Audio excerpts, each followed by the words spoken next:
Okay, let me tell you what we're going to do today, real quick, so you kind of know what's on the agenda. First thing. Oh, seriously? Hey, Tom Westbrook's son didn't come home last night, so I was just making sure that he was... Is he home? Yes. Well, he's not home, but he is at a friend's house. He just didn't bother to tell anybody. So everyone at the Breakfast Club knows about the whole story. It's not what a 6-year-old should be doing. Yeah. Or Mormon teenagers, man. Way too many family members out there keeping an eye.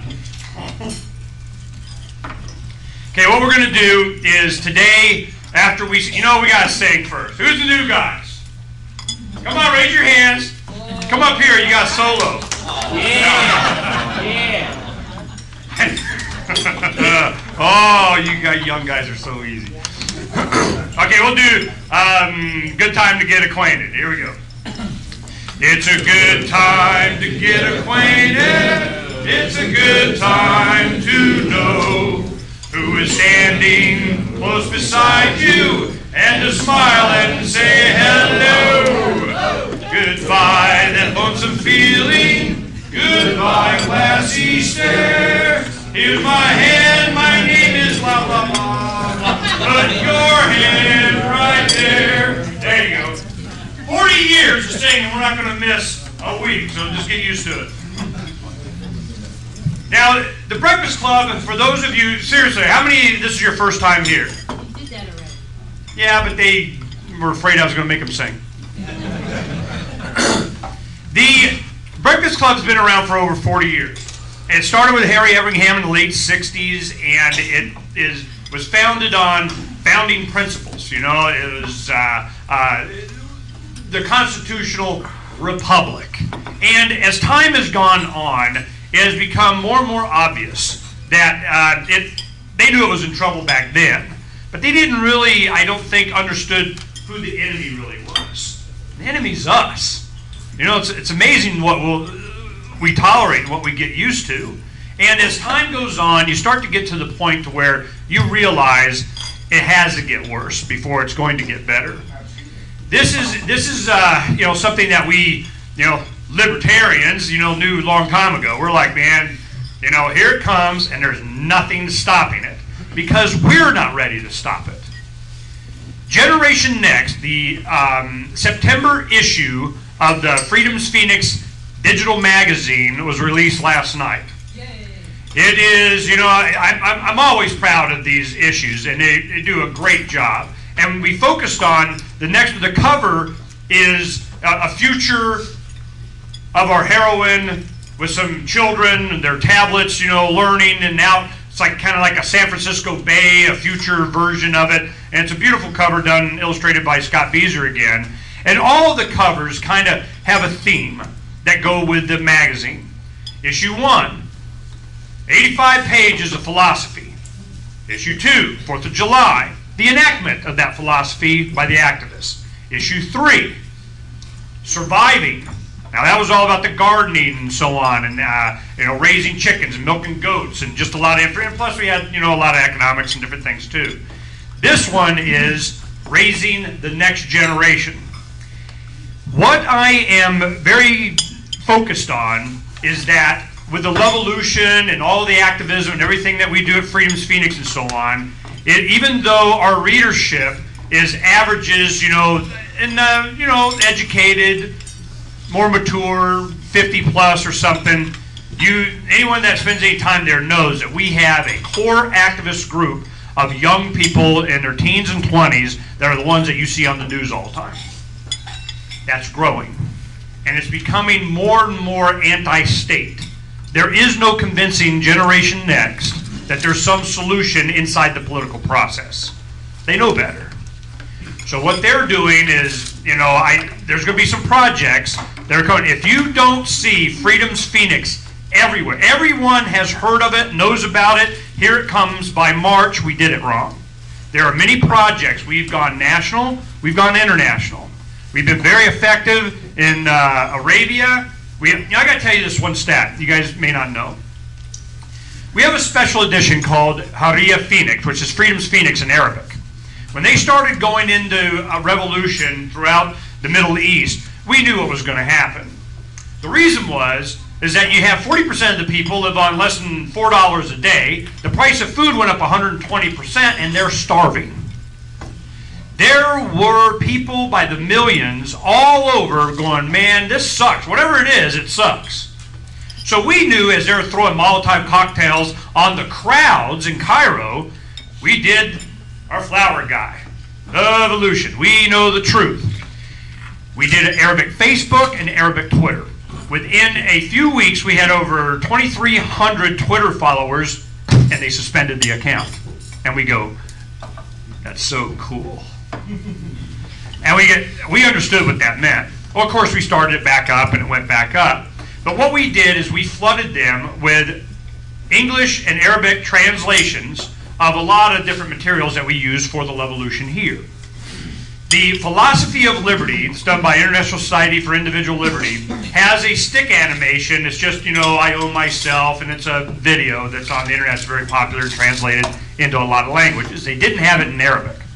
So we threw $335, towards it, and some other people did some stuff for a guy in Moscow to translate it to Arabic. And sent it to a guy in Canada that we know, to Ken Schoolin, the economics professor in Hawaii, to put together in Hawaii to get, within 10 days it's done. We put that up, all of a sudden their reports come back, second only to the United States in the download of this from their sites is Saudi Arabia, Egypt, Morocco. We knew this would happen because the youth, think about it, the demographics are 14 years of age and younger makes up 33% of their population. You can't get away from these demographics. You just can't. Now we're in Honduras, working there, and using the Spanish version. You can translate Freedom's Phoenix into 39 languages. But we're done setting all this up for what we did nationally with the Levolution, what we're doing internationally, and we're coming back because I know it's going to get bad really fast. And we're going to be focusing on the Valley of the Sun in Arizona here starting this next month. The focus that we do here, I've been talking to Cox Cable about doing different television advertising, more billboards. We got all kinds of projects, and we'll be talking probably a lot about it next month. But I just want you guys to know, my target is Gannett. USA Today, Arizona Republic, the NBC affiliate, Channel 12. The reason is, I got a lot of reasons. I mean, and when the people that are responsible for convincing us that nothing to see here, as half of your wealth just evaporated. Well, the Arizona Republic said, I go, there's your first problem, okay?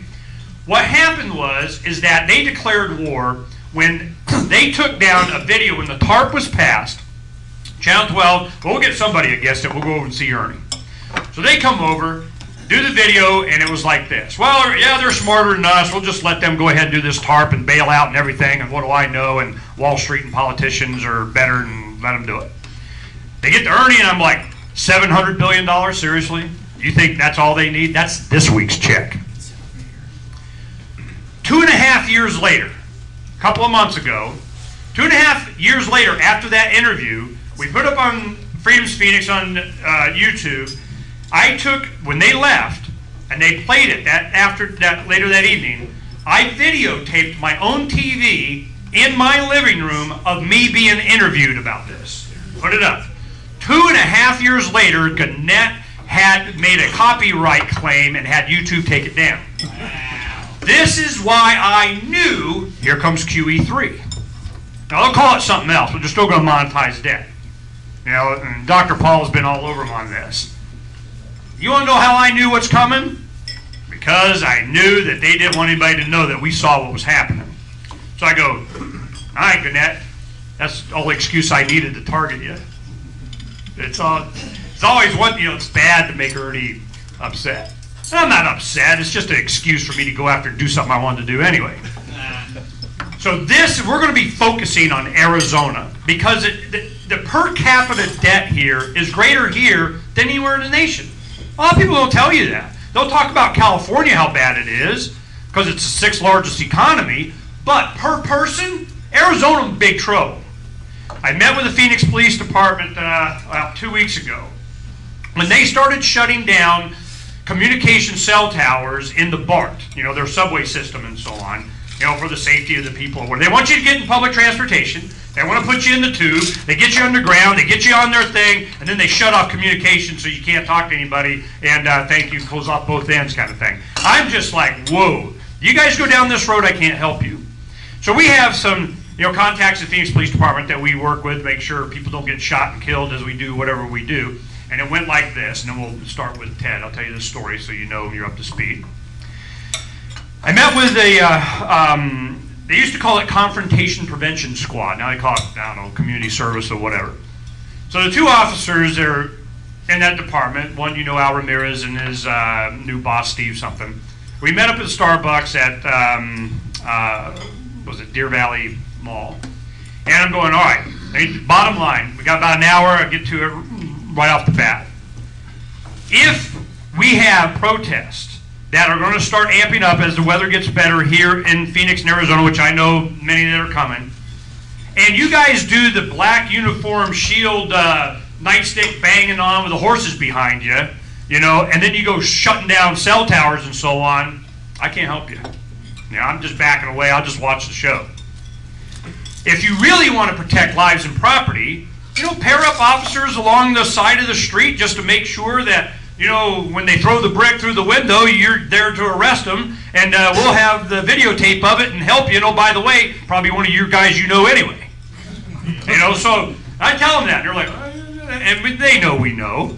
So this provocateur they need the violence. They want it. They thrive on it. It justifies their existence. So I go, you do that. You protect right now. We've been working with them, the TSA thing. Obama came, black man with a gun, all that kind of stuff. Every one of they come out being the heroes protecting rights. They understand this perception they like to get. Then we get 4409 publishing. Every time we turn around, there's some officer saying something stupid, So we're just, and doing crazy stuff. It's really getting bad. We have Cop Block, out of Phoenix. That's going to be another thing we're promoting heavily. So what we're going to be doing is trying to work with them as things get bad. And they go, and the only question they had for me as I'm detailing, what's coming and we want to help and we know it's going to get bad and everything, they asked one question. Ernie, how are you so sure? Why do you know? What do you know that we don't know? And I'm like, how the heck do you not know? The last time we met, when the week before the TSA Sky Harbor thing, when we talked to the officers then, and all the press and stuff around that, I go, when we were talking then, gold was at 1,300.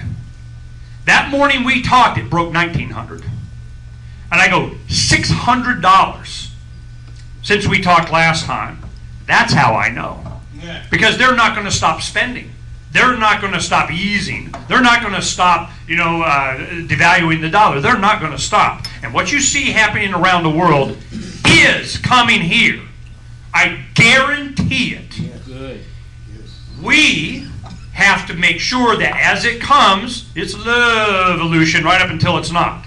Because if you can hold it off and you can be as nonviolent as possible for as long as possible, you'll see where the violence comes from. And it's always the state.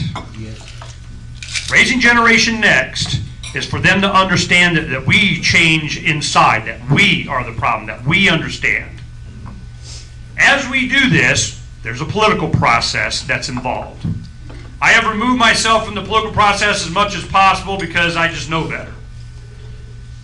Challenged 44 election laws, all the way to the Ninth Circuit, argued this, that, back and forth, and going, this is unconstitutional and messed up, and exposing whatever, and all my campaigns and that kind of thing. During that time, I met Ted Downing. Ted Downing is a House Representative, former legislator from Tucson. He was very involved in election law. He could see the inequities in the system. I pointed out to him often, I'm like, look, seriously? And, a lot of different things. Now, as a response to a lot of the lawsuits and such that I had in the 90s, Paul Johnson and Grant Woods, Democrat, former mayor of Phoenix, and Republican, former Attorney General of Arizona, both stellar human beings, I'm sure, got together and decided that they were going to eliminate the restriction on independents voting in primaries. That was a lawsuit, but it was worded like this. You cannot force an individual to pay for an election that they can't participate in. How is it that you have the state funding the party primaries, and then I'm paying for it and I don't get to vote in it, but I get, to vote for whatever that process comes out to the general for me to vote on? It's like taxation without representation. So I'm going, no, this is that they should pay for their own primary. So what they do? Okay, independents can vote in the party primaries that we're going to pay for. Oh, there's a solution. Okay. So the libertarians sued, saying, look, we're only 20,000 or so libertarians. Now we got 200,000 independents get to vote in our primary. Our party just went away philosophically.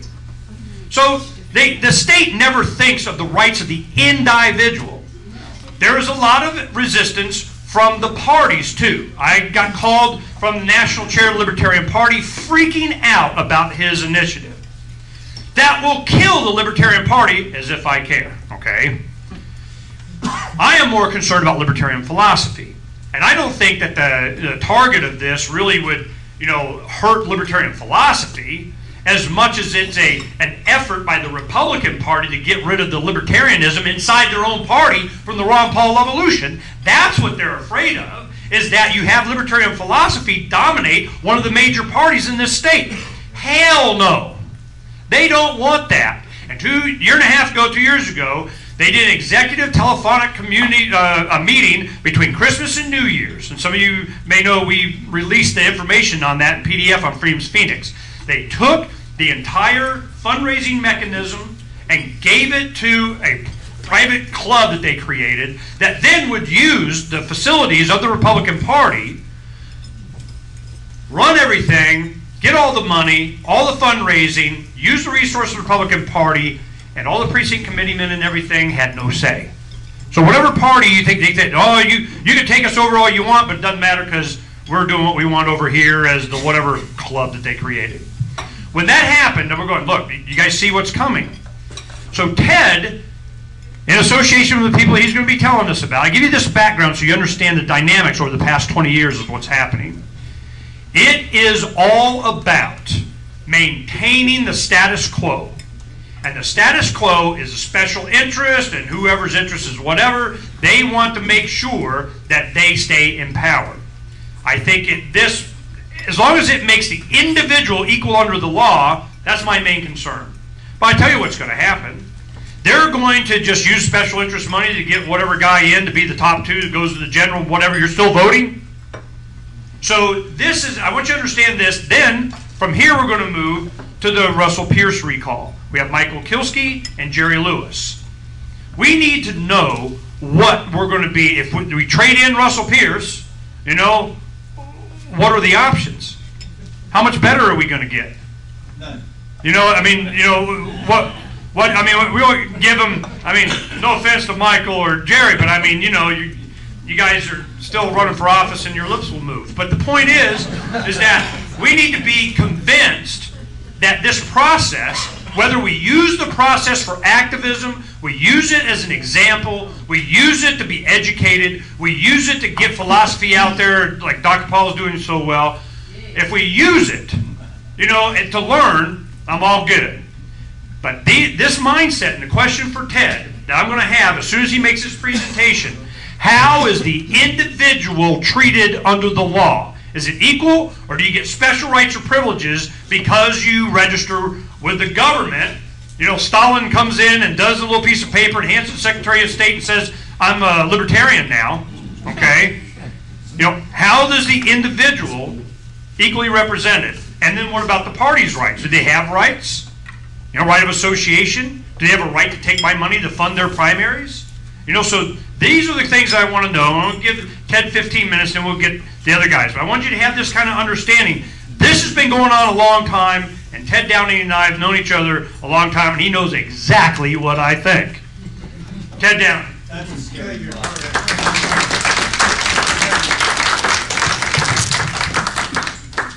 Thank you. And I think hopefully everybody in Arizona knows how you think, because you're thinking the right way most of the time. Most of the time, okay. We disagree sometimes. We fought together to change, and I've got to congratulate both of us. Can you hear me okay? Yeah. Both of us fought very hard to make certain, with Karen Johnson, that we had a guaranteed paper ballot in this state because we didn't trust the voting machines. And other states, you know, this is one of the few states, talk about freedom, this is one of the few states where there at least is a way to double check and recount the ballots. In other states, that's all by machine now.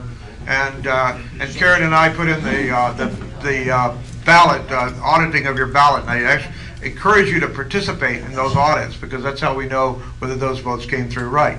Okay, I'm Ted Downing. I had a couple of terms in the legislature. At that time I was a Democrat, then I saw the light, became an independent at that point.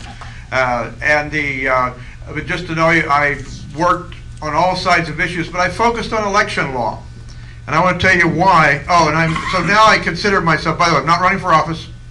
I'm a recovering politician. Okay, haven't touched it, okay? But I'll touch this. I think it's very important, and sometimes you've got the core of the idea, and that the core of the idea is it's sometimes more important to change the game than to play the game. And that's what can happen. So I've decided to start trying to change the game. And there's lots of ways to change it. But the question is, now we're going to look at least enough inside the system to what determines who's in power. By this point, all of you have figured it out. Redistricting maybe could change the game, although I'm beginning to believe the things they're going, that's not going to change anything. The campaign financing in Arizona has had a history of trying to reform both of these, but this is not what we're talking about. Today, we only have one thing we want to talk about, and that's the one at the top, and that is the question of, let me get this thing right, the question of the voting method. And the voting method determines everything. There's a great philosopher that I love. Oh, I can see. There's a great philosopher who once said, a universe comes into being once a space is severed.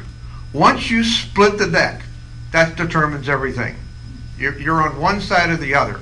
And basically, the voting method determines how the game's going to be played. So this initiative and reform that I'll be talking about is basically, I'm hoping it works. We've thought about it a lot. And basically, it focuses upon how we play the game. We've already heard it today. Basically, Arizona, most of the United States, it's all a two-party duopoly. That's basically what happens. And they have to find ways to tolerate dissonance, meaning either third parties or now the growing number of independents. It's a very unequal playing field. Last time, I just decided to run as an independent for the Senate. And I had some friends running as write-ins at that time. We discovered the unbelievable inequities that are wrapped up in this system. For example, that great clean elections law has a penalty in it that if you're an independent, right from the beginning, they put lead boots on you and they give you 70% of whatever a party gets. The two parties have totally taken over clean elections and campaign financing, while the five commissioners they have, 4 of them are appointed by the ruling parties, the 2 ruling parties, and then they have, just to make sure there's no slip-up, they pick the 5th, those 2. That's your great campaign and finance reform. The laws are so wired that if you're running as an independent in Arizona and you want to run for governor, you have to get about 30,000 signatures, where if you're a member of a party, you get a much, for example, Democrats, Republicans, they get about 5,000. And it's that way down at the legislative level. You've got to get many more. It is so corrupt. It's so corrupt. For example, your position on the ballot. Everybody knows your position on the ballot makes a difference. Well, guess what? If you're not a member of the dominant parties, you have to take the last position on the ballot by law. That's inconvenient. In small type, by the way. So that's it. And it goes on and on, even at the level of the federal government. I tried. I didn't have any support this time. I found out that even my mailings, when I went, did you know it's written in the U.S. Postal Code? In the U.S. Postal Code, it's written that the dominant political parties get half the rate of others. I can show that. It's on my website. If you go it's still up, votedowning.com, and I quote it. I challenged that all the way into Washington. I went first to New York and then to Washington to challenge it. I can't afford the lawsuit to say why in the world should, but they wrote themselves into the U.S. Postal Code. And talk about discrimination.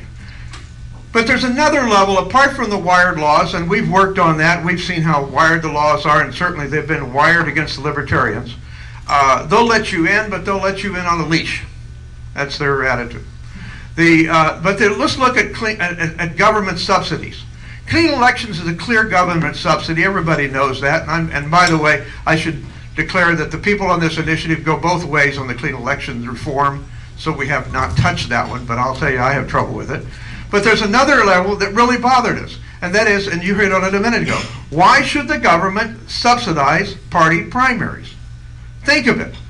Why should the state of Arizona take taxpayers' money and give it to a private organization, a political party, to decide who you can't vote for?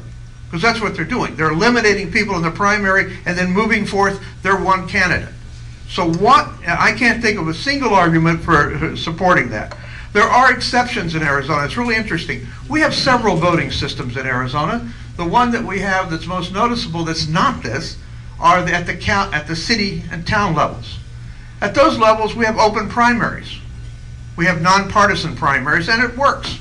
You don't necessarily get the people you want, but guess what? It's a totally different voting system operating right in the midst of what we're doing. The results is that basically what you've got is the two elites.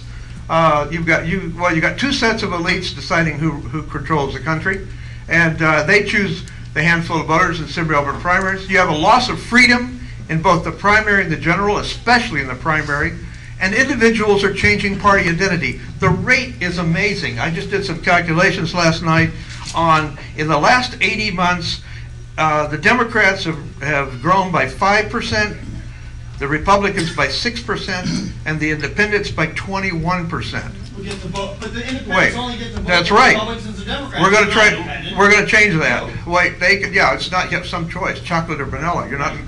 It's not Baskin Robbins.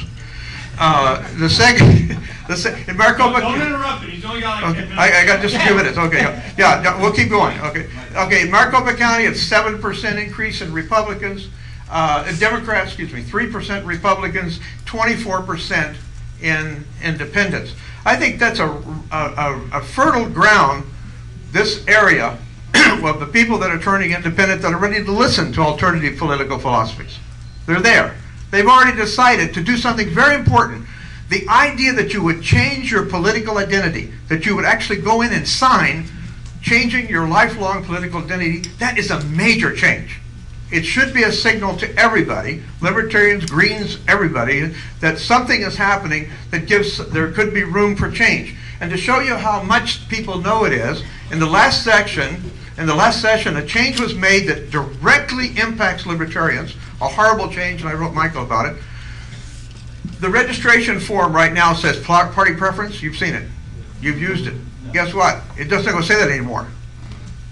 Now, the new party registration form, it's up to the Department of Justice right now for approval, is going to say a little bubble says Republican, and another little bubble says Democrat, and then a blank line for other.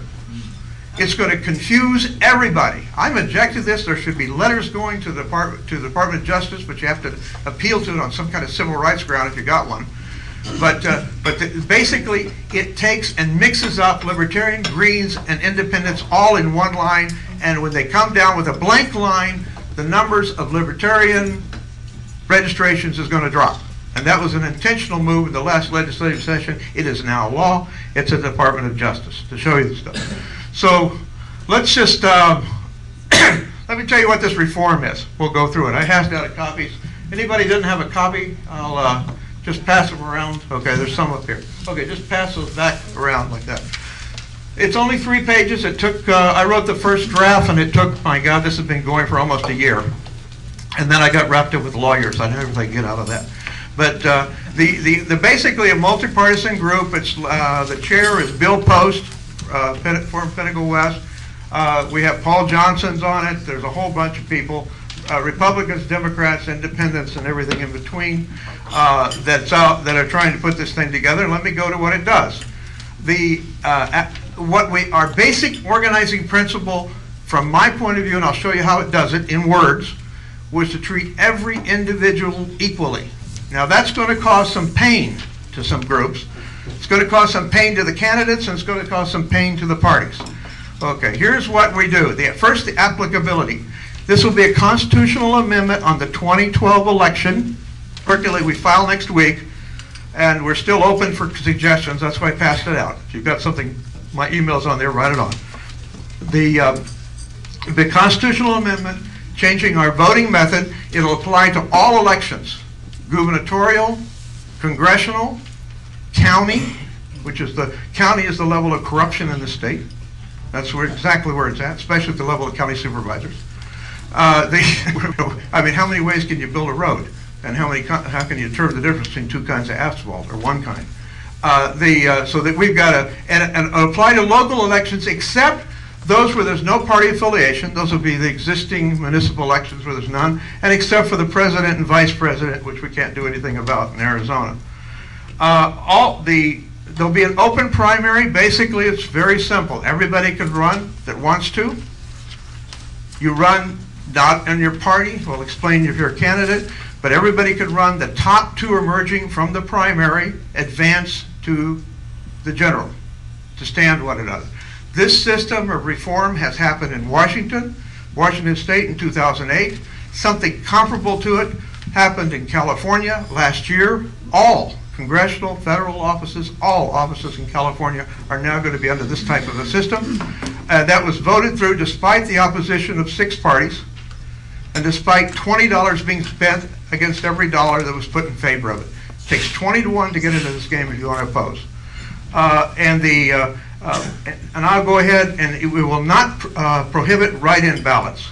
Here's how we did it. This is the structure, the guy that wrote it.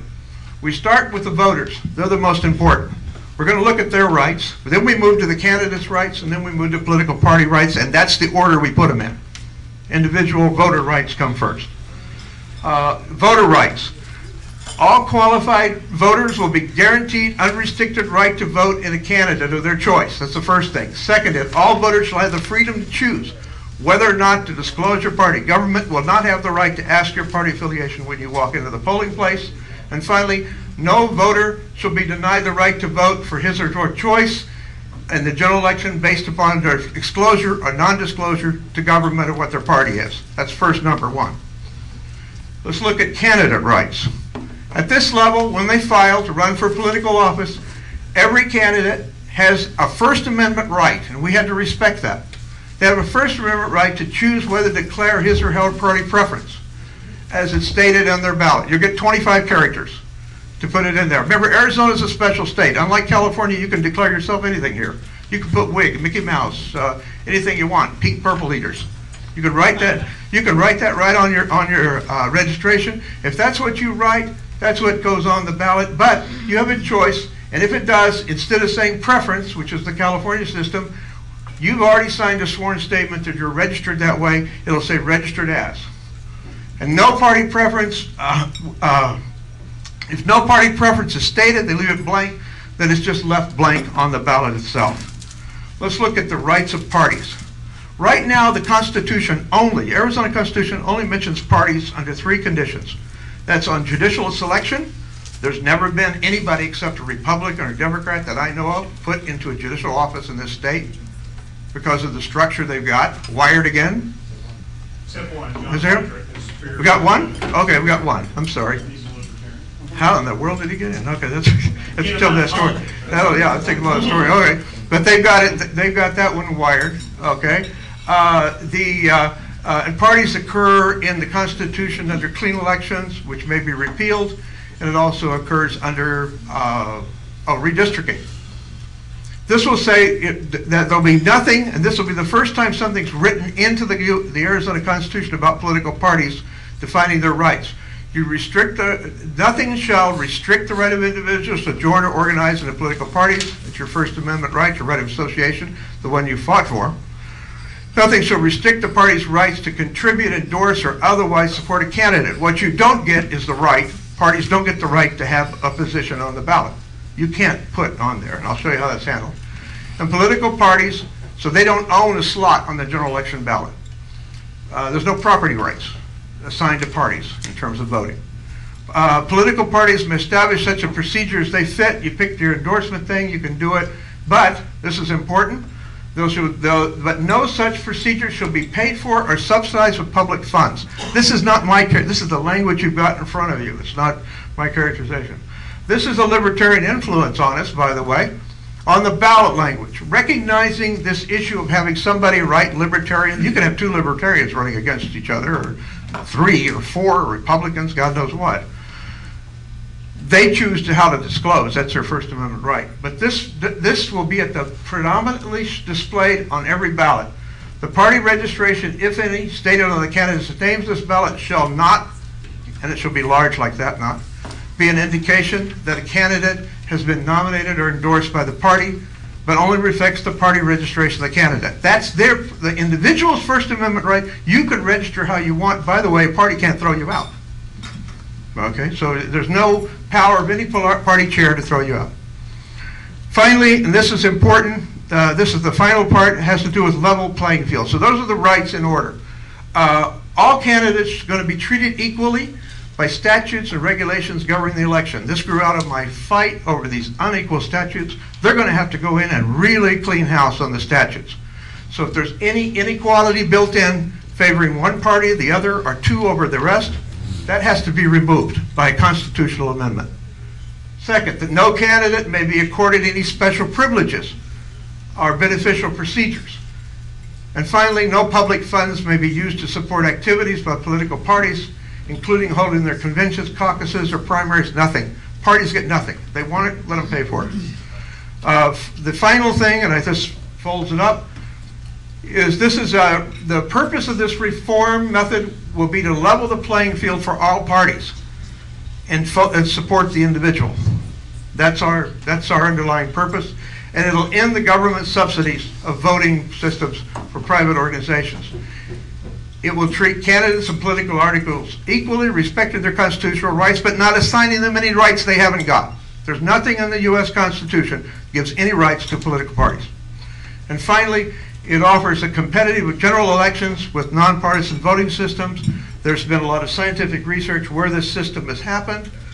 You have seen real competition. You may have two candidates fighting for each other, but if you have a heavily dominated Republican district and a Libertarian, I don't know how they run. They could run any way they want. That's their First Amendment right. If they get into the final, you've got yourself a fight. You've got yourself a real knockdown, drag out with two candidates in a primary, in a general election, nose to nose, equal footing. And we'll see what happens. And you know what? At that level, that's a political question as to what happens. What we're looking at is trying to change the rules of the game. Questions? We're going to have time for questions. I know Jeff's chopping at the bit. Okay. Go, Jeff, before you explode. All right. I saw that. You heard Paul Johnson and Pinnacle West are behind this. Did I hear? No. We've got takes money. Takes money to put through an initiative. We've got to get it first on the ballot and then to pass it. What's Pinnacle West's interest in it? Pinnacle West has no interest. Bill Post came in because Bill Post is pulling a lot of the business community who's fed up with the current system. They don't think it's giving us any kind of good governance in this state. And then my last question is, why not fund? Not fund any of it and let parties do their own thing on their own, paid for by themselves, and not have the state pay for any of it? Right? This you're subsidizing all of it. So why not let the parties determine on their own and have like a caucus system or something? No, wait. Let's put it this way. There has to be, somebody has to pay to have an election. Well, we're not talking about an election. We're talking about a primary, which is the business of the parties, not of the state. All right. We need to we'll move on, but I'll answer this because I know. All right. In 1990, I went from Republican to Independent to get standing. I ran against Jane D. Hull in my district, which used to be 18 Central Phoenix. That gave me standing. I challenged 44 election laws all the way to the 9th Circuit. I went in there, man, and I'm just, I'm oral argument, man. I'm for the peoples.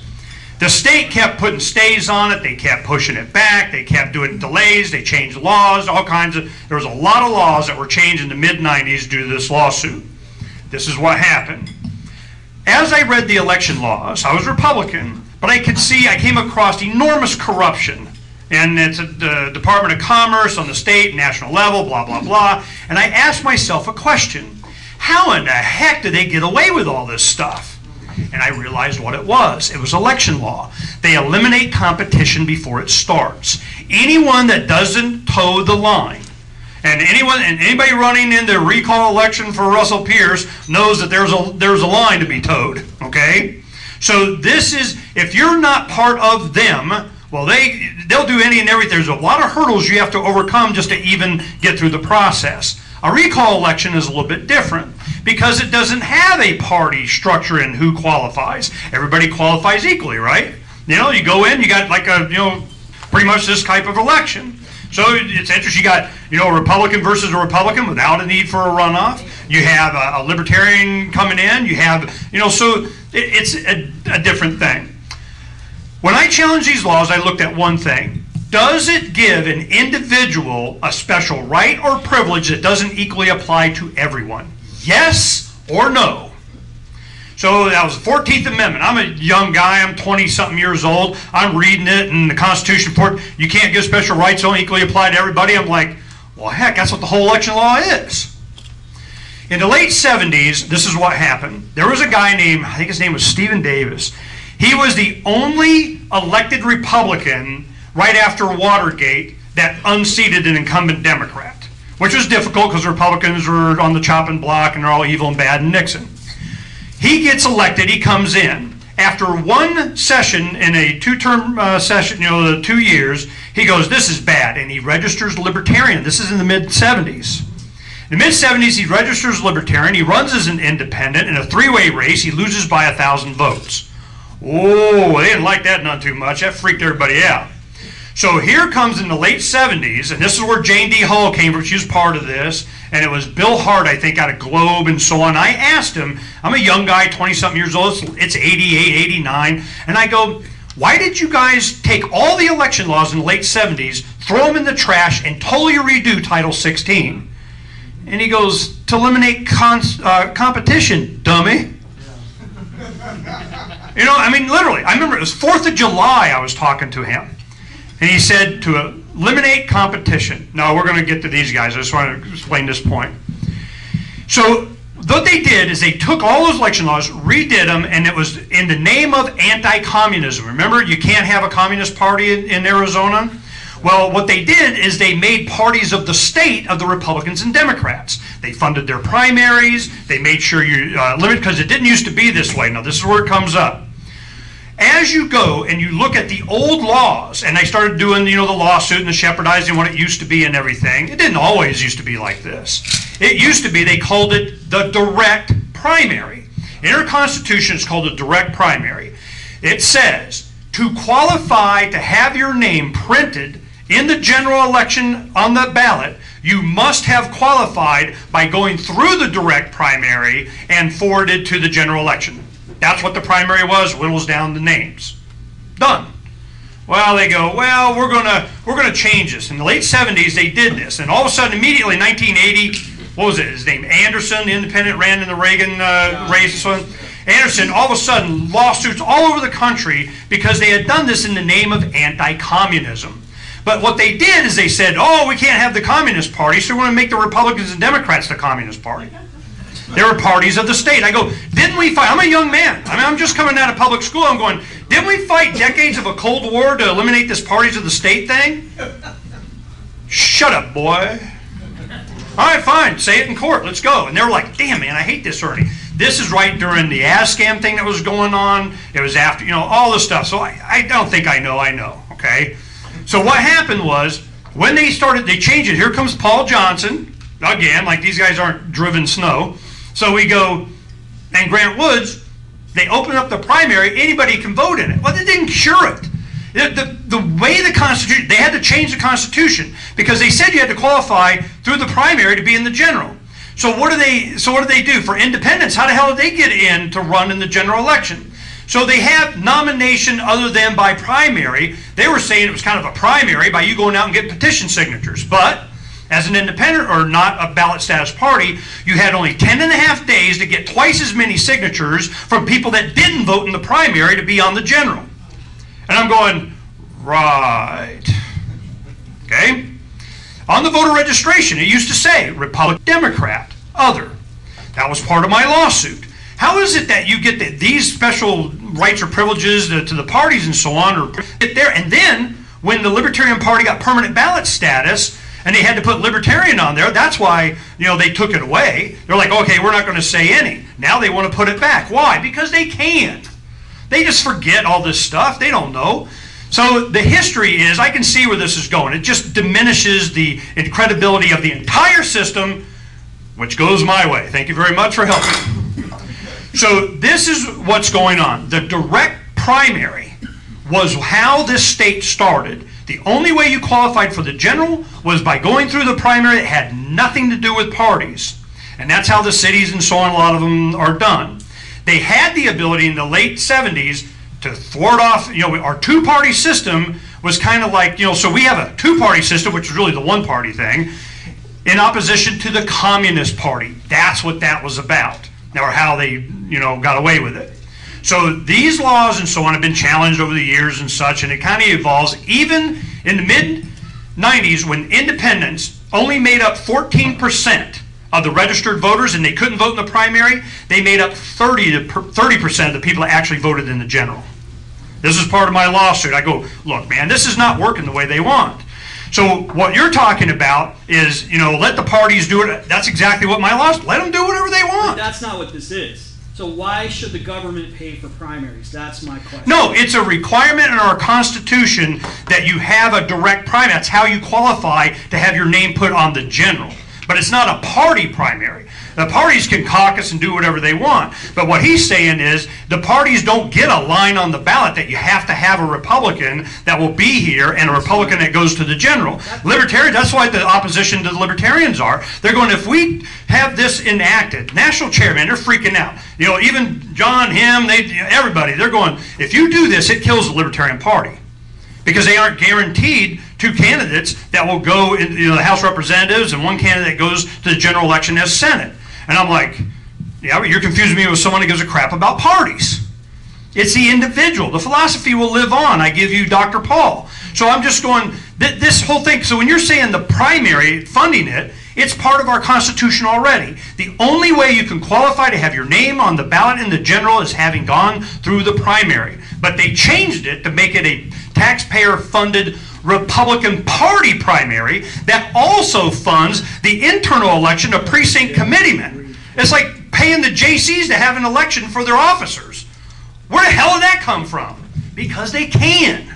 This is a constitutional amendment that will entrench the state paying for primaries forever. And it should go the other way where the state doesn't pay anything up until the general.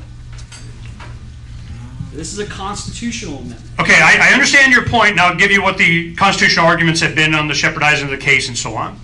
A primary is necessary to whittle the number down so that you can have a general election that has whatever. Because what you're talking about would be a general election with 20 candidates on it. So you can have, now one of the other arguments is the party can select their guys any way they want, then they control who goes on to the primary and the general.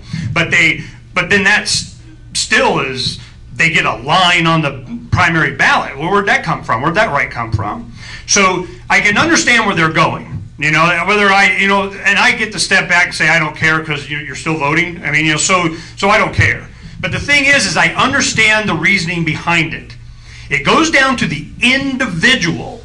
Do I, as human being, have an expectation in my government that rules me, okay, to be treated equally regardless of what private club I belong to or not?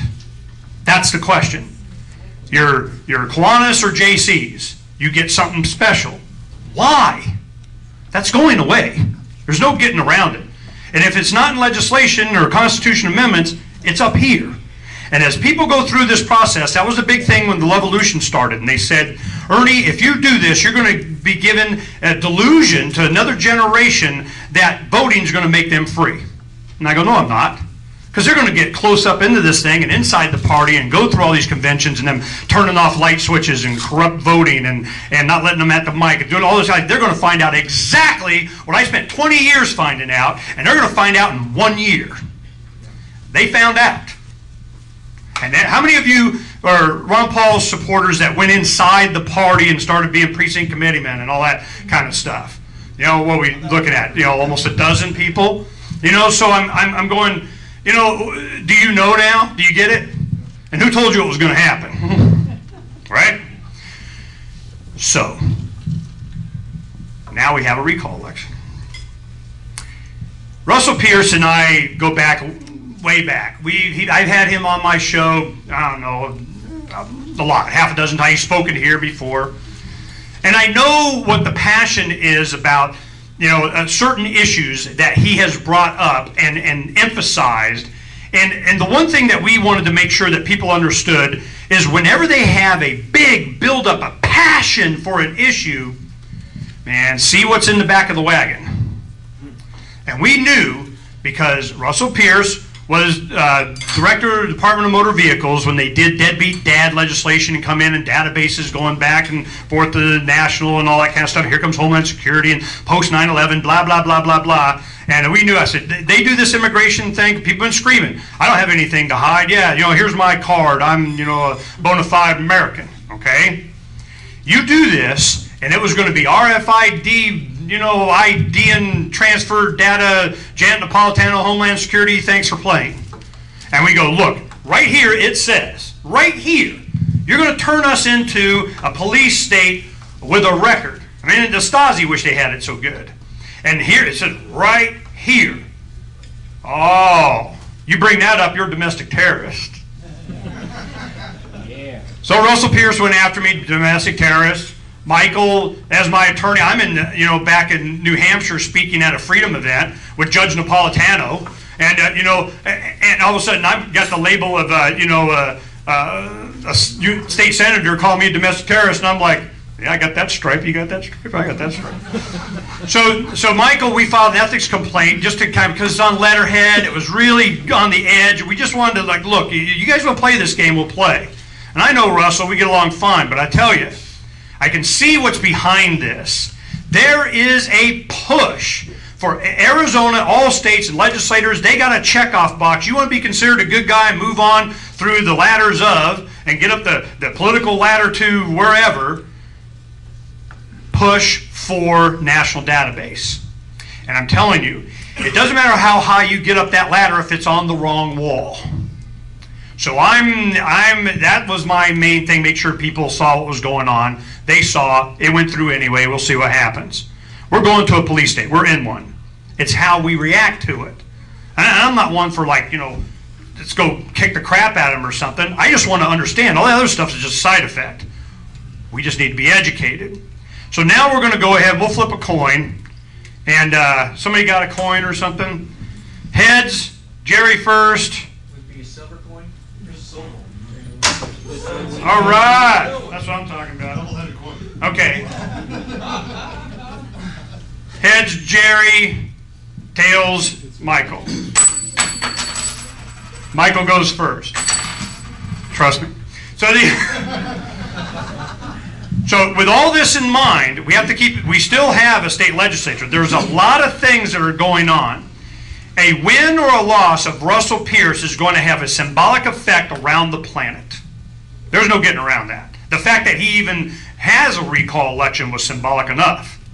Now, we want to get to know Jerry. We're going to have plenty of time for him to do whatever and get the questions out.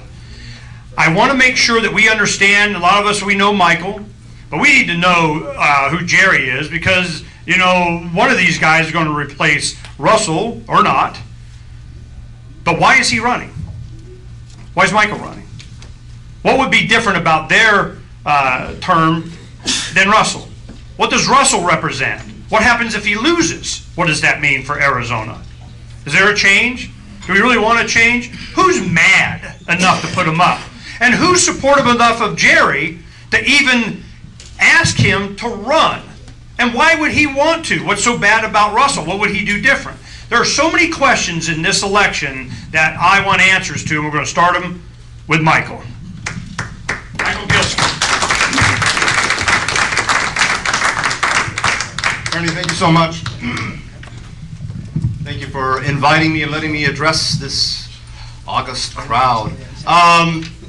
Okay, so bottom line is, why am I running? The answer is simple, because I can. There needs to be a voice that stands for freedom in this race. Because at the end of the day, when you think about it, why is there even a recall election? There's a recall election because enough people got pissed off about what Russell Pierce has been doing and saying that they managed to get a recall election going. And what were they primarily mad about? Well, SB 1070 was the big deal. Well, if we're going to have a recall election, largely fueled by anger about SB 1070, shouldn't there be a candidate that's against SB 1070 in this race? Yes. Yes. I am that candidate. And let me explain why. First of all, let me make a very fundamental statement. We do not have an illegal immigration problem in this country. What we have is a welfare state problem. You get rid of the welfare state, you get rid of all the arguments that people claim, all the complaints that people complain about that are blamed on illegal immigration. People say, well, you let these people in here and you don't check, whether they're legal or not, or they come across the border or whatever, and then they're going to take our benefits and they don't pay taxes. Well, I don't want anybody to get any benefits. Illegal, legal, I don't care. Get rid of the welfare state. That's what I'm standing for. That's what I'm going to be pushing when I get elected to this office. And, well, the other complaint that we hear about is, well, these people come in here and, they're taking away jobs. Somebody might actually offer to do my job for less than I'm getting paid. Well, that's another welfare state argument. They're basically saying, government, protect me from somebody that might underbid me. I mean, that's not American. That is not American. This is America for now, where SB 1070 is another step towards the police state that we're rapidly building in this country. What I stand for, what I propose is, first of all, the right of the individual. That's the sole and legitimate purpose of government, is to protect the rights of the individual. If government does anything other than that, it is not legitimate, it is illegitimate. SB 1070, and let's get into some specifics, because a lot of people, and I get this all the time, they're like, oh no, it doesn't say this, oh no, it doesn't say that. Has anybody actually read the entire law from top to bottom? Yes. SB 1070 specifically says that any law enforcement officer in the state of Arizona may detain any individual upon suspicion that they might be here without lawful authority, and they may detain them until that individual has proven to the satisfaction of an officer that they're here lawfully. But it doesn't go on to explain what the standards are. It's standardless. So an officer could grab Ted and say, Ted, I don't think you're here legally. Can you prove you're here legally? Ted whips out his Arizona driving license. Officer says, I don't know. You could be illegal here just because you have an Arizona driving license. Doesn't prove anything. So Ted, being well prepared, being an upstanding, honest citizen, he pulls out his U.S. passport and says, look, this shows, this proves I'm an American. Nah, I don't think that's right. I don't know. That could be forged. We're going to hold on to you. But Ted, being a smart guy, well experienced in the system, he pulls out some other documentation. He pulls out birth certificates. He pulls out. Doesn't matter what he pulls out. If that officer says, I'm not convinced, it could be forged, officer keeps Ted detained until Ted has proven to the officer's satisfaction that Ted is here legally. And Ted might be kept incommunicado. Ted has no way to reach out to anybody to get any help, because the law, as written, as on the books, is standardless. It provides complete discretion. You're going like this. No, it gives you. I just filed a motion in the court where one of my clients was arrested, was arrested for a law that was declared unconstitutional in Arizona in 2003. This law is unconstitutional, cannot be enforced. My client was arrested, spent a night in jail, was being prosecuted. Until I filed my motion, that case didn't get dismissed. Don't shake your head at me. I know this stuff happens. Officers take people into custody, arrest them, throw them in jail, and keep them for laws that are not even on the books. So don't tell me, don't go like this. It happens. And this is on this race because people like this go, that couldn't happen in America. That can't happen. It's happening because I see it. And I'm sick and tired of these people that are like, well, an officer wouldn't do that. Officers do that all the time. How many videos do you need to see on YouTube of officers kicking the crap out of people? We are moving towards a police state in this country. And if you're just going to go, oh, well, it doesn't really say that, or it may say that, but no officer would. I know they do it because I see it, and you've seen it. And stop ignoring the reality of it. Okay? You have a chance. You have a chance in this race to put somebody in office that says no to the police state, and you can just go on. No, we can't have that. How are you going to take care of the welfare state? Everything hinges on how you're going to stop it. Cold. Well, again, at the end of the day, the reality is I'm going to be one voice, but you know what I'm going to be saying and what I'm going to be speaking up for loudly, passionately. We got to stop this police state. And Jerry's a nice guy, a very nice man. But the bottom line is the reason I got in this race, and all apologies to you, and you get to have your say in a moment. When 2 days after I filed my papers, Jerry was quoted in the paper saying, well, SB 1070 is a good first step. That's the reason I'm in this race. Who's going to stand up and say no to the police state? Who's going to stand up and say Russell Pierce has got to be recalled and replaced with somebody who's going to say the things that I'm saying? Should we protect and eliminate people coming in from the southern border or not? Is this a non-state? Yeah, what about sovereignty? Look. Let's make it very clear. People accuse me of being kind of an open border libertarian. Yeah. I am an open border libertarian. But what that means is this: very simple. So don't vote for him. Yeah. Who's voting? Let me just be very clear about this. Again, look, my background is pretty obvious. You know, what I stand for should be pretty obvious to most of you. What I propose, and again, a lot of the things that I stand for, a lot of things that I propose, even if and when I become the next senator from LD18, doesn't mean I'm going to have a lot of success getting these things passed. But you know there's going to be a voice for once in that Senate saying the things that I say. The fact is, what we need a sane border policy. We need to get rid of the insane war on drugs. We need to decriminalize, legalize all drugs. All drugs. We got to get rid of all these victimless crimes. Look, that doesn't mean that Arizona as a state or the United States as a union, and that's what it's supposed to be, a union, not some other layer of oppressive government sitting on us. It's supposed to be a union of states. That doesn't mean that either the state or the federal government couldn't have border patrol at the border going, you know, who are you? Can you show that you don't have any diseases, communicable diseases? Can you show that you've been a peaceful person? All right, come on in. As long as all that's taken care of, great.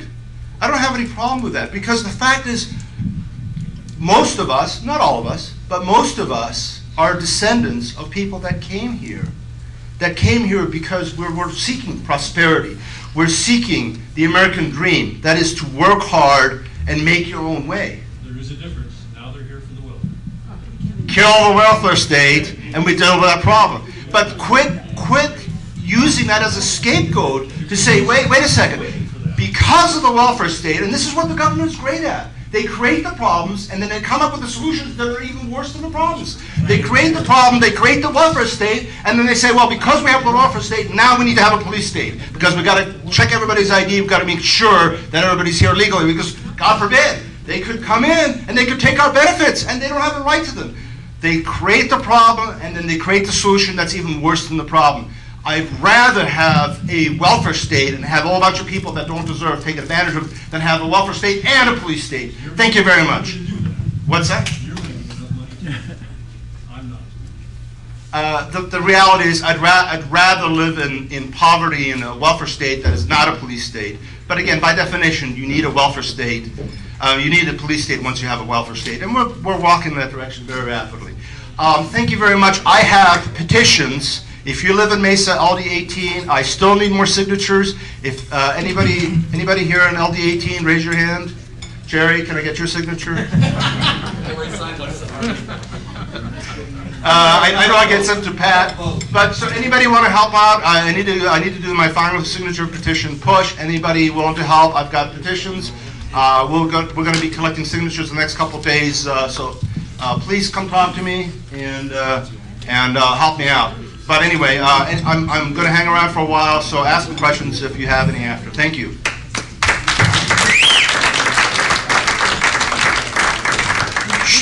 The real question is, should this voice be in this race? We'll be around later. I would hope that even Buck would say, let him talk. All right. But I mean, to have this voice in the race, I think is important. What's Jerry's voice? I have some questions. Buck's definitely got one.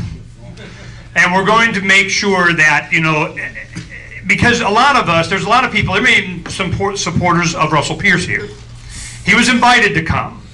He hasn't responded to any of our queries for a while. He has contacted, some libertarians and seeking our help and so on, and we're like, based on what, So I'm really interested, and you have at least a half hour. So we're going to give you as much time as you need to make your position, take some questions, and see how you hold up. Jerry Lewis.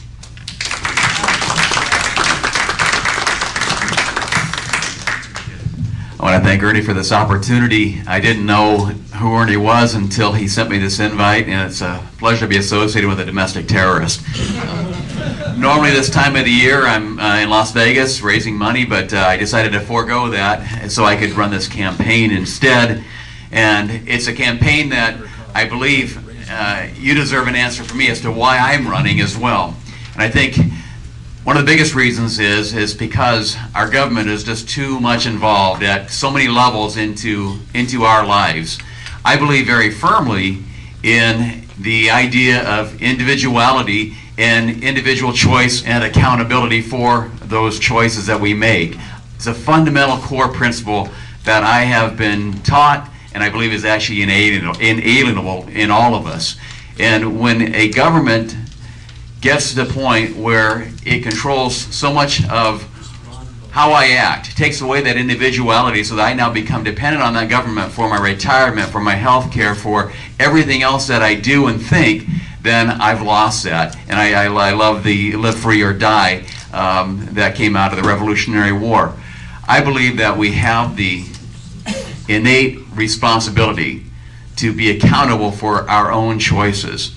And I believe for anybody to come in and say that I know better than you do how your life should be conducted, I think is treading on very, very sacred territory. And fundamentally, I believe that we are accountable for our own choices. So why don't I get involved? I'm not a politician. You can tell by the way I dress, the way I act, the way I talk. I don't know all the answers to all the questions. I'll admit that right up the front, and sometimes I'll just look at you and say, I don't know yet, but I certainly will do what I can to find out. I was sitting in my car on the way home from a Ragnar relay race on Friday night. I had a very important appointment I had to meet, and I got a call from a friend and said, hey, it looks like there may be the recall may happen. This is on February 27th. Looks like the recall may happen, and even if it doesn't, looks like Senator Pierce may be running in place of another candidate who's going to seek a congressional appointment or office. Would you be interested in being considered if it comes down to you and two other people to be decided by the County Board of Supervisors? And if not, would you be interested in running in the recall? And I said, you know what? I didn't sign the recall petition. People get what they vote for. If they wanted that, that's what they voted for. That's what they got. So I'm not for the recall. They said, well, no. It looks like they've got enough signatures now. The recall will probably happen. I thought very, very seriously between my wife and I for about a week, do we want to even consider this idea? And at the end, we decided, we don't want to put our family through that. It's not something that it fits in with our current plans, with my responsibilities of work and our family and so forth, and we did not do that. Later on, when I was approached again about 3 months later, they came back. This individual, along with some other people as well, came back and asked. And by now, I had sat around for about 5 years. I used to vote for Russell. I know him. I know many, many of his family members. They're dear friends of mine. They came back after 3 months of pondering and thinking, I've sat here for 5 years and I've not appreciated the image that has been perpetrated on Mesa, upon Arizona, upon politics in general, and now you've really got a chance to do something. So they asked again. This time I had somewhat of an interest. I had 3 months to be thinking about it, and I went back to my wife and we decided after another week or two of very, very stern reflection, is this something that we're willing to do? And here we are. I believe that the immigration issue is one of the catalysts for the recall movement, but there's a whole lot more to it. It's the tone of the politics. It's the tone of the ideologies that are being perpetrated in a way that I believe has a very disruptive effect to our economy, has a very disruptive effect to the image that is portrayed of who we really are in Mesa, LD18, in the state of Arizona, and I think as Americans as well. I am for free choice, and I believe what SB 1070 does, along with so many other government regulations, is it restricts free trade, the operation of the free market. Our economy demands a level of workforce that can come across and achieve or perform duties that we don't have enough people to do or won't do, or whatever the case may be. And if we interfere with the recruitment of that kind of labor force, we are interfering with the economy in a way that we're going to have to pay for one way or the other, be it in increased costs or polarization of individuals or destabilization of our government. I believe, as Ernie has said also, that we've known for years that if we keep on these same kinds of policies with regards to borrowing without accountability, the idea that somehow we're going to be bailed out, that sooner or later things are going to fall. And people are starting to wake up now to that reality. SB 1070, I think, is one of those things we look at it as a way to solve a problem, but what it's doing now is creating a much larger problem for us. I believe that we should not promulgate any policies based on fear, and fear buys votes. And if our intent is to stay into office rather than do that which is principally correct or constitutionally correct, we're misleading the very people that put us into office, and I don't want to do that. I don't want to be that type of a person. I don't really want to be a politician, and I suppose if I am elected, I become a politician, but I hope I don't gravitate to the point where everything I do now is to keep myself in office. I hope that I have the moral fortitude to stand by the principles that I believe in and have believed in all my life, and stand firm. Like Michael, will I be able to change everything in the Arizona State Legislature, and that will now probably be carried out throughout the rest of the country? You know what? That's a little Pollyannish, but I will be a voice that will stand for the free market in SB 1070, in dealing with immigration, in dealing with education, an area where I have a lot of experience. I believe with regards to education, I'll go to that topic here also, that schools have to be able to operate without so much government intervention that your teachers are spending, and this is true, I've just finished being a principal as of July 1st, teachers are spending 30 or 40% of their time just doing administrative tasks to account for what they're doing, so that the federal government through Nickel B and the state government through AZ Learns and everything else that they do to support, to receive the money from the federal government, are in compliance. And so you have teachers now that are frazzled. They're not getting paid anything close to what they're deserving, and who suffers? Well, if you looked at the statistics of Arizona students, we suffer because our student testing level is perennially in the tank. It doesn't have to be that way. What I saw at the Little Children First Academy, which is formerly the Papa School for the Homeless here in Tempe, is that we could take some of the poorest kids in the whole state of Arizona and we could educate them. We could take them, even though they were 3, 4, 5 years behind where they should be because of their transient nature, because they have total instability in their home lives. Good teachers, properly trained and given the appropriate amount of tools and given the freedom to teach, and so much of their time involved in paperwork can make a great difference. And so I'm for giving those teachers the resources and the reward for their efforts, and not allowing teachers who are perpetually doing the same thing year after year, turning out the same dismal results year after year, more pay just because they happen to have some tenure. I believe that we have to let the market system work in education just as we do in immigration and in all other aspects. I am for a free market in all things. I believe we can't tax our way out of a budget crisis.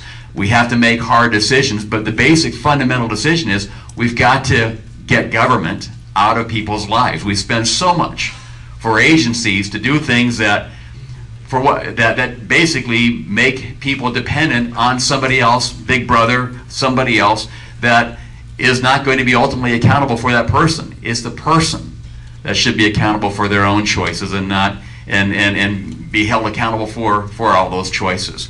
With that, I would also add that I'm running because I believe we can accomplish what we need to accomplish in a civil manner.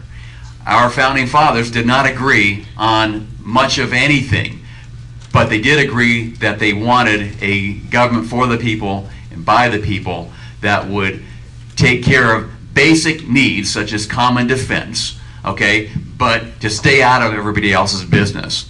I believe that we can accomplish that in a civil way by attacking issues as opposed to attacking our opponents. I believe that we shouldn't have a machine that puts people up for office and supports them regardless of where they stand and then makes their decisions for them, as we see in so many cases in our political process throughout this nation.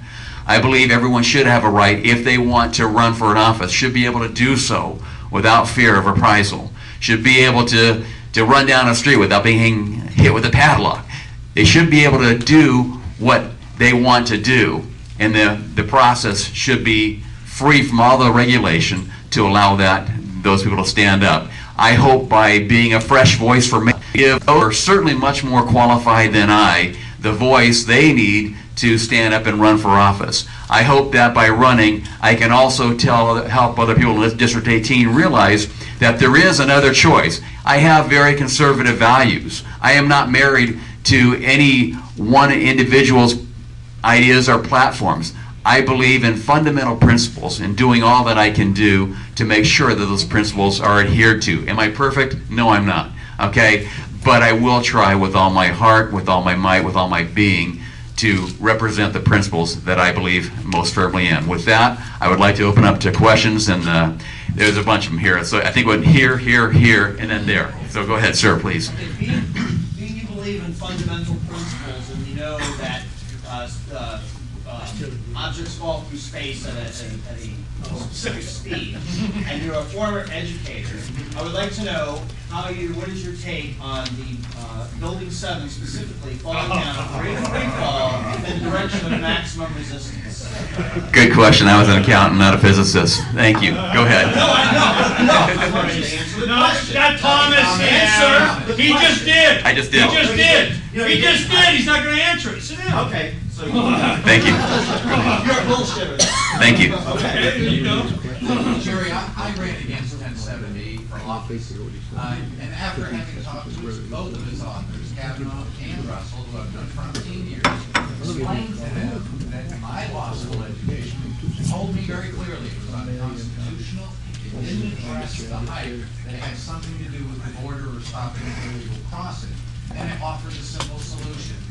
make all the welfare programs voluntary. That would have ended the whole problem. You got a membership card, you get in, you don't, it doesn't happen. Very simple. I also asked them, and they explained that it was going to be held up in federal court, which is why it was removed from its original jurisdiction from the Supreme Court. Purely for political reasons to drag it out. And this is what was going to happen, and it is what's happening. Would you be in favor of abandoning 1070, and rewriting, if necessary, legislation that actually addresses the illegal crossing across our border? Would you be? Absolutely, and Michael, I'm glad you said what you said, because that was a misquote. Okay, and if any of you watched Horizonte this last Friday night, you would have heard my response to that. What I said was, it is a start. Okay, it has some things in it that okay, fine, can be part of a much broader discussion. On the one hand, you have the people that say amnesty, everybody that's here, come in, here's your food stamps, here's your welfare checks, here's everything you need. On the other hand, you have those who are saying, you know, anybody that's not the same color as the majority of the people here, send them back to their homeland, whether it's Mexico, Central or South America, or anything else. Well, obviously, looking at any kind of an issue piecemeal, like 1070 does, or like a complete amnesty plan does, ignores everything else in the middle, such as, what are the economic effects of this? The reality is, 1070 really had very, very little, if anything, to do with the amount of people that left our state. Most of those people had left long before 1070 was ever enacted. If you look at the Cato Institute studies, where you had 850,000 people coming across the border annually, that was down to 300,000 by 2008. Okay, long before SB 1070 became law. People come here because our economy invites and demands that kind of a workforce. And so if you want to kill the economy, well, take away those that will fuel the economy. Okay, if you want to stop illegal immigration or undocumented immigration, well, kill the economy, because they're not going to come here if there's no economy for them to work in. So by all means, and I want to make sure this is very clear, I would be very much in favor of a complete discussion on all the issues, on national security, on law enforcement, on constitutionally vetted laws, on the divisive nature of the current immigration laws, and how it divides families and creates a much, much bigger problem on us. I would like to look at all of the aspects, and then fundamentally also my personal belief that all men are created equal, and just because someone happens to live in another country, has a different color of skin or different whatever than myself, does not make that person any less a person than I am. And so I approach it from the idea of, we are created equal. I'm not approaching it from the standpoint that I'm afraid of those people. Those people perhaps are very necessary to the very economy that I live in, and I may need them. So, would you be willing to abandon 1070 for any reason? Would I be willing to abandon 1070? I'd be willing to start with 1070s, the parts of 1070 that are a integral part of a complete solution. Absolutely. Back over here, you were next, ma'am. Well, I'm sorry. Yes, right. Me? Yes, I'm sorry. I couldn't tell your hat. You had the thing there. I get it all the time. Don't worry about Sorry. it. Sorry. Jerry, you just mentioned that the government should get out of people's lives, but in truth, aren't you just another God Squad drug warrior like Russell Pierce? And number two, your promotional material says you were involved in the management of Arizona Boy Scouts. Were you another one of those? Wait, Arizona what? Boy Scouts of America?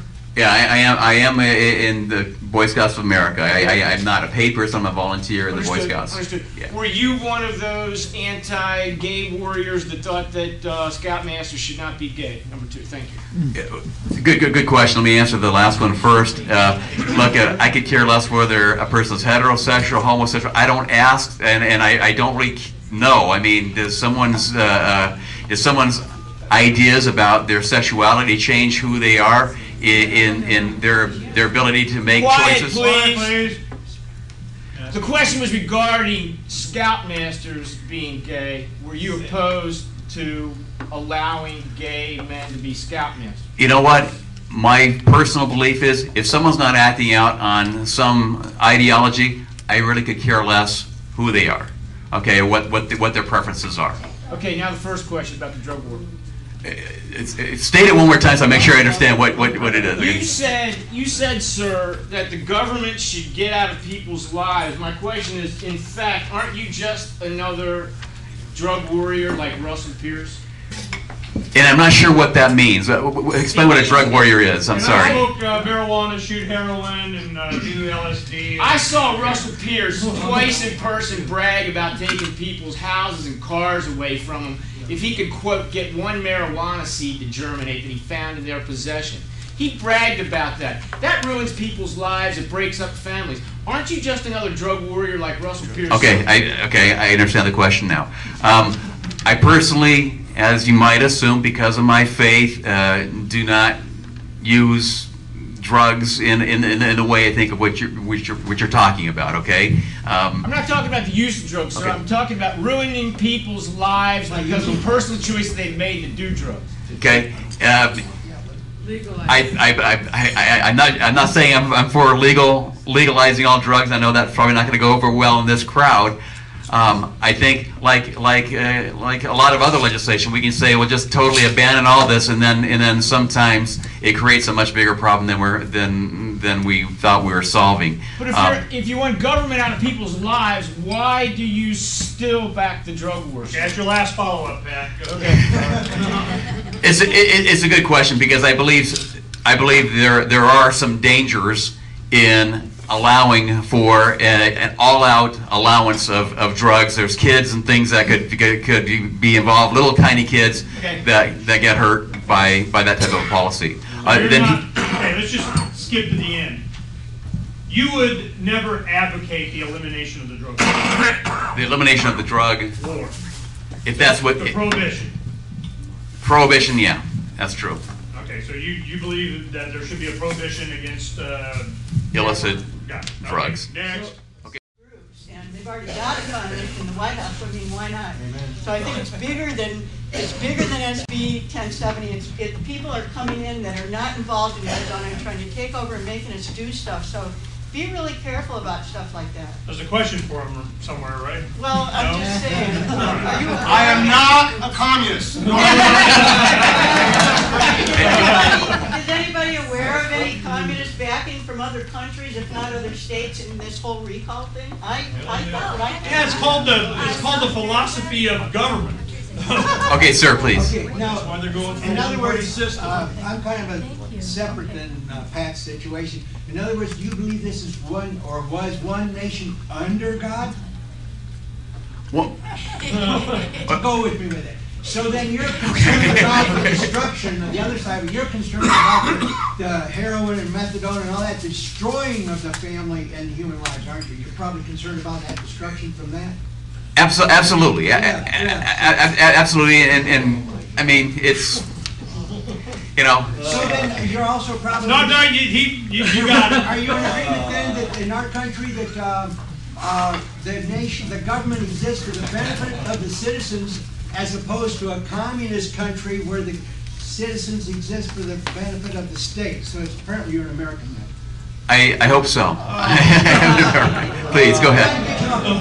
Okay, next. Go ahead. The way I look at the immigration issue is that a bunch of oligarchs who control a certain geographical area, which we call nations, set the borders around those nations and prevent certain people from crossing the borders because they want to have control over them as opposed to letting other oligarchs have control, and that's why you want to document them and tag them so that you know which taxpayers work for these oligarchs and which taxpayers work for another group of oligarchs. So my question to you is, would you, in the sense of the immigration issue, allow individuals to trade and travel across political borders as a way to put a check on the government so that if you don't like what they're doing, you can at least go to some other oligarchs who might treat you a little nicer?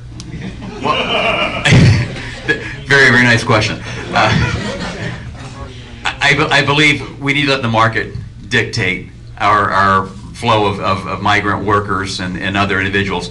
At the same time, we have to protect ourselves from individuals that would terrorize our national security. Please. Yeah, you talked about controlling spending, and I just want to talk real quick, get your take on the Arizona Commerce Authority.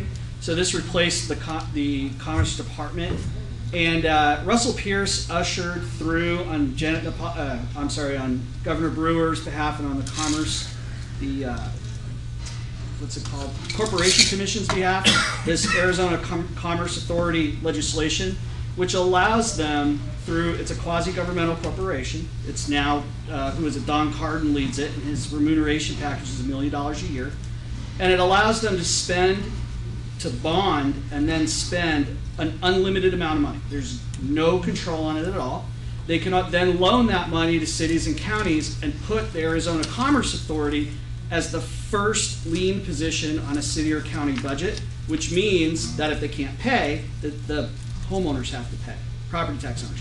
So, this has been proposed as the free market job solution, but it's it's like the New York Port Authority. Goldman Sachs. Right, and with unlimited debt, and taxing and spending potential. So as a free market person and someone concerned with spending, what's your take on that Arizona Commerce Authority?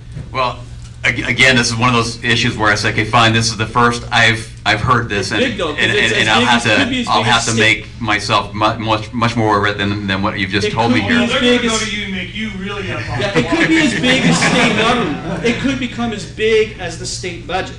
Just this one quasi-governmental authority. Yeah, and what I appreciate the question, and I apologize that I don't have a direct answer for that. I do need to get more information on that. Fundamentally, though, increasing taxes, increasing government so that we can add another layer of accountability for people or responsibility for the government to govern people, I'm fundamentally against it. So you'd be principally against the Arizona Commerce Authority? If that's what I just said, yeah. Okay, Jerry, the right answer is get government out of all commerce and shut the whole damn thing down. Let the market system do what it does best. Okay, you think how much money you get? Gonna have no, stay up here. You ain't going anywhere. I get my turn. And the difference is what? You see, this is the one thing that's really important to me, and this is a good opportunity for this. I'm looking for, there's a lot of similarities on the outside that you would have between you and Russell Pierce. You both got gray hair. Well, you got more, but more hair. But of course, you live in the same district. You have the same faith. You have a conservative bent on the issues. You're both for the government controlling in some way some stuff that they put in their bodies, for whatever reason. You have what Jeff is talking about is an enormous new level of government. They're just good. You think it's bad now, they got a whole bunch more debt they're going to be dumping on us. So we have a lot of, so I'm looking for the difference. I mean, in however long you need to say this, we should vote for you because you're different from Russell in what? Is it tone?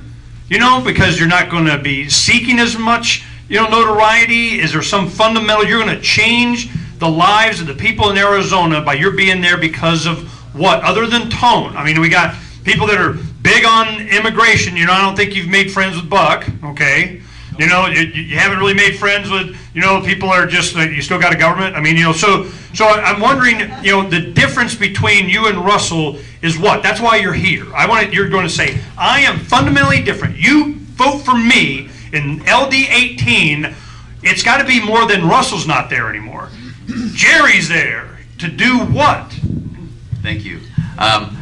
I believe Jerry's there to represent the fundamental principles without being... What? You say that, but you never tell me what they are. Choice and accountability, okay? Free markets, okay? Without seeking my own personal agenda. I do not want to be a lifelong politician. I have no next next end game plan. I'm a charter school operator that has a great need for my services at this time, and I want to do what I believe is fundamentally correct in allowing people to choose for themselves, be accountable for those choices, without having to always have the government there to clean up their messes when they fail. I want people to realize that when they make a choice, they will have to suffer the consequences, good or bad as those may be. And if they know that the government's not always going to be there to pick up the pieces for them when they fall, they'll think twice. Maybe they'll become educated before they take the risk. Maybe they will think through the whole process. Maybe they'll start taking care of their physical being. Maybe instead of doing things that destroy their body, and with the idea that, hey, I get health care, who cares anyhow? Maybe they'll start taking better care of themselves. Maybe they'll get more education, so they realize that if I want to have a good paying job, I've got to get more education. Maybe they'll take more risks in terms of business opportunities rather than waiting for the government to give them those opportunities. I'm for fundamental principles that hold people accountable, and I don't have an agenda beyond this office to promulgate that. If I get voted out, or if I don't get voted in the first place, at least the fresh voice from Mesa will be heard. That we can have a better representation. We can't have someone that's not going to destroy our economy by an image that makes us all look like we're a bunch of racists. I am fundamentally for giving everybody the opportunity to make their choices and be accountable for those choices. Thank you. Wait, before you do. Okay, just a second. Could you just tell us what's wrong with Russell? Maybe that would be the way to do it, because I didn't hear an answer. Here. Well, we're going to let you answer this, then we're going to bring Michael up, and they both get a 5-minute closing statement, and we'll be done. Okay? Well, I believe that the type of politics that of which Mr. Pierce is a part has given Arizona an incredible black eye. It's hurt our economy. It is killed the opportunity for the market in terms of SB 1070. It has given people throughout the country the idea that we're all against anybody that's a person of color. I'm not that way. Okay. Michael, go ahead and just do a 5-minute thing. No. You just go ahead and stay up here because you might want to ask you a question or whatever. All right, go. Get him. 5 minutes. Well, I think it's pretty clear now that the contrast between the choices that are present in LD 18. You've got Russell Pierce, you've got Jerry here, you've got myself. Again, that's one of the reasons I stepped up, because I wanted to offer some contrast. Because quite honestly, Jerry, I liked a lot of things that you said. You sound almost libertarian except for the whole drug warrior thing. I don't get that. And by the way, let me make one thing very clear on that. I don't touch that stuff. I have never touched marijuana, any of the other illegal drugs. I don't care for it. I think for the most part it's stupid. But at the same time, I understand the morality of it. The morality of it is it's either your body or it's not. And if it's not your body, then it's somebody else's. And if it's somebody else's body, then what are you? A slave. That's the bottom line. That's the morality. And while I would not recommend using illegal drugs, while I think for the most part, again, it doesn't have good outcomes, good consequences over the long run, the fact is either you're a slave or you're not. I choose to believe, I choose to fight for not being a slave. This is why I'm opposed to the war on drugs, and this is why I take the positions that I take. Is anybody in any way confused about what my position is on the size and scope of government? Do I want more government or less? Anybody know? I want less government. How about taxes? What's my position on taxes? More or less? Okay, let me make it fundamental. Let me make it clear. Taxation is theft. I want no taxation. I want taxation to be gotten rid of as far and as best as possible. My job as a senator will be to oppose any bill involving any kind of tax and support any bill getting rid of taxes and minimizing taxes. So again, I offer contrast. I offer a voice in this race that is not otherwise heard. With all due deference to Jerry, because Jerry seems like a really nice guy and he really does, And he sounds almost libertarian except for a couple points. Almost. The problem is, you know what? So does Russell Pierce. Russell Pierce is all pro-gun and pro-this and less government and all that. But we see what he actually does when he gets in office. And yes, you're right. He's given us a black eye. And part of it is because of his personality. Part of it is because of how he projects his opinions and positions. But the fact is, what we need to do is we need to get the government the heck out of the way and let people be free, do the right thing, and yes, suffer the consequences of their own choices. Yeah! Or employee benefits. And I will say, I agree with most everything Michael just said, and I stand for everything that he just said. We have learned. Barry already asked me that. No taxes? You agree with that one? No taxes? Well, we have some things we had to pay for. Common defense, I think, still costs money. Okay. Not Iraq, of our nation. Thank you for clarifying that. We've learned through many, many experiences that's the nature and disposition of almost all people. As soon as they get a little authority, as they suppose, they begin to exercise some kind of unwavering, unrighteous dominion over other people. That is human nature. As an individual who understands that going in, my idea is I will fight every day to make sure that I don't. In fact, I've talked with several people as I was making the decision. I said, if I ever turn into that kind of a person, will you please give me a swift kick right where it, in the back. Okay, don't throw a padlock at me. Will you please remind me of why we're doing this? This is not for political gain. I'm not taking their pension. That was discussed the very first meeting I had where we decided that we're going to seriously look into this. I will not take that pension. Okay, I'm not in this for the money.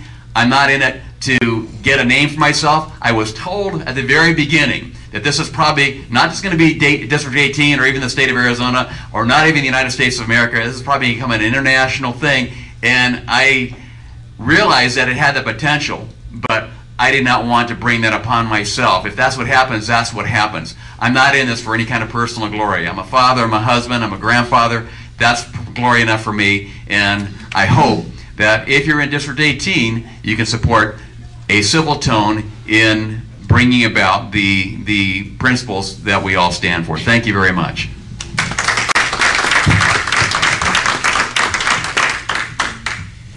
This has been a really good opportunity for us to finally address this recall. We, on the peripheral, over the months and so on, we've had this discussion. I know immigration, that we definitely, everybody got to share their opinion. And I'm just glad that we have an opportunity peacefully, and Buck and I are good friends, I love Buck. I love Buck.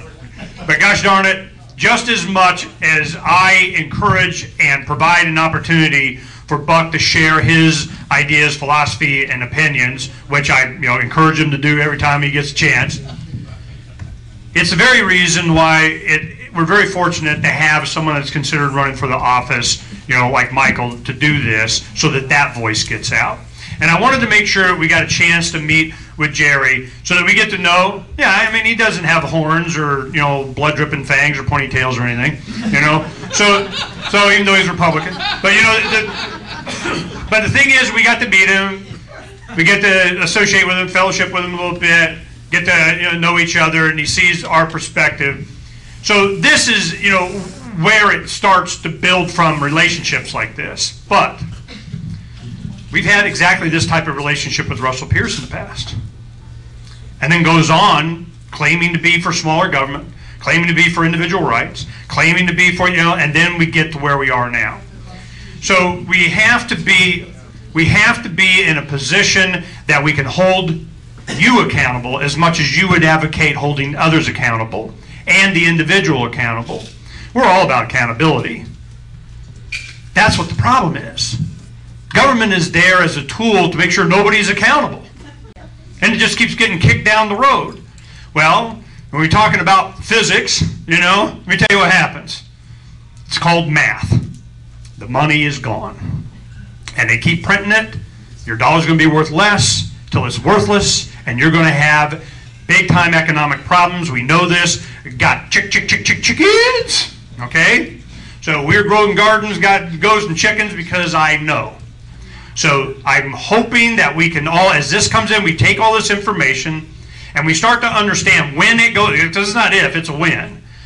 When it goes to where there is nobody looking to government to do anything, they're just trying to avoid them, that we start looking to each other instead of looking up to a microphone and me and people up here that's going to fix something. You start looking to your left and right and building networking relationships to take care of yourself. When that starts happening, we win. Frank's going to go ahead and announce some of the winners and everything. Next month, I have no idea what it'll be about, but go ahead and check the website and we'll know then. Okay. If this gentleman would pull a ticket out of there. I feel it, that's a winner. Okay. This is for the books back there in the corner. First choice is 2646. Did you draw your own? No. 2646. First choice back there in the corner. This young lady would draw one out. See if she can draw her own. Acceptance speeches are outside on the sidewalk. 2607. Woo! Second choice for the book. I win! Yeah, let's see. This cord will reach out there as you see it.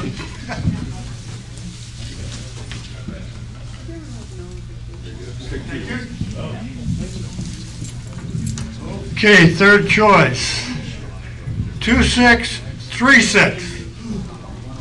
2636, back there in the corner. Did we have fun today? Yeah. Okay, remember that, and we'll see you again next month at about the same time. Thank you for coming.